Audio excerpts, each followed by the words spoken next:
একটি বর্গের বাহুর দৈর্ঘ্য 3 গুণ করলে উহার ক্ষেত্রফল কত গুণ হবে অথবা কত গুণ বৃদ্ধি হবে। দুটাই কিন্তু দুই রকম প্রশ্ন। আচ্ছা, এই প্রশ্নটা কিন্তু তোমাদের সংক্ষিপ্ত প্রশ্ন আসতে পারে, আবার এমসিকিউতেও আসতে পারে। তো দেখো, আমরা যে ধরি যে কি লিখি, যে মনে করি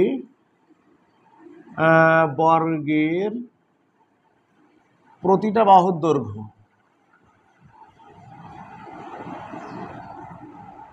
একক ধরি আমরা, তাহলে এখানে কিন্তু বলেছে যে ক্ষেত্রফল, তাহলে বর্গের ক্ষেত্রফলটা কি হবে? এ স্কোয়ার বর্গ একক। আচ্ছা, ঠিক আছে। বাহুর দৈর্ঘ্য 3 গুণ করলে কি বলেছে?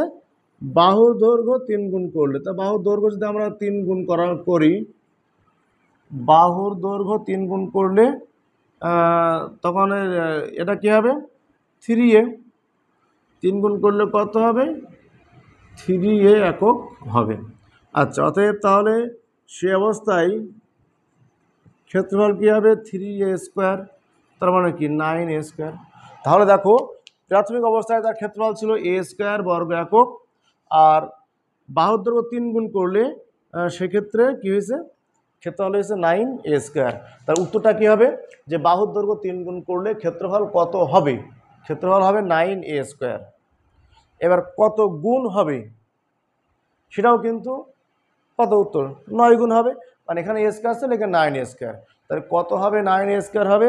কত গুণ হবে? 9 গুণ হবে। এবার যদি বলে যে কত গুণ বৃদ্ধি পাবে, তাহলে কত হবে বলো তো?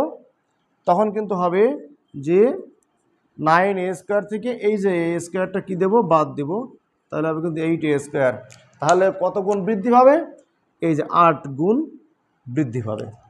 আমি কিন্তু তোমাদেরকে একটা অঙ্ক দিয়ে 3টা জিনিস বুঝাইছি, যে কত গুণ হবে, কত বাহুর দৈর্ঘ্য 3 গুণ করলে ক্ষেত্রফল কত হবে, কত গুণ হবে, আর কতটুকু বা কত গুণ বৃদ্ধি পাবে।